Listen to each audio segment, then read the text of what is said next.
Hi darlings, let's talk about being nearly 30, but definitely being single. If you are new to my page, my TikTok, my name's Zoe, I'm 29 and I'm turning 30 in July.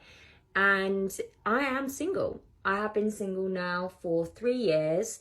There was a little something in between, but honestly at this point doesn't even count. I have kind of done my life a little bit backwards. Around 25 years old, I've been in a really long-term relationship. I bought a house with this guy, totally envisaged being together for the rest of our lives. Literally, when we bought our house, there was a nursery at the end of the road and we talked about sending our theoretical future children there. So this was very serious. But I had like a little bit of a midlife crisis. I think I felt like I was settling down way too early and way too young and I just hadn't lived my life yet. We broke up.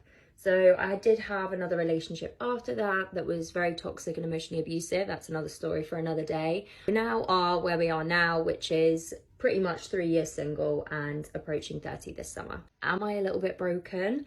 Am I at the point in my life where I've just kind of, I guess maybe worried myself from being alone and also being burnt, that I just have put up blockers because I just find it easier to be on my own and reduce my likelihood of being hurt? Now, please don't get me wrong. I definitely don't feel positive about being on my own all the time. I actually had an experience at my stepsister's wedding. This was a few years ago, pretty much when I first became single as to where I still am today. And it was when it was the first dance song. And I've never dreaded it more in my life, but the reality was honestly so much worse than I actually thought it would be. Obviously, the couple went onto the dance floor, did their dance, and it gets to that bit where they invite everyone else onto the dance floor.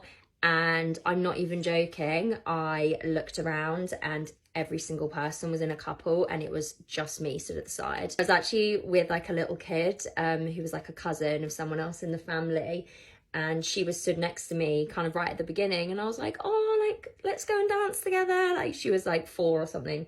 And even she burst into tears. And I was like, brilliant. I stood there alone, literally burst into tears and took myself to the bathroom to kind of sort myself out. It's moments like that where kind of like love and relationships and that kind of stuff is really forced in your face that can actually be quite hard. It's a wedding. Like I expected that, but I don't think I expected it to hurt as much as it did. I had a man crying, screaming, and throwing up last night because he found out I was going on dates with other people. And then I said, well, it doesn't feel like you're pursuing me. And then he said, but I'd love to pursue you more. I just don't want to come off as clingy. And then I suggested he stand in his authenticity and show up as himself and declare how he feels about me. If he wants to know me better. I'm open to it. And he said, okay, let's talk tomorrow. Tomorrow is today.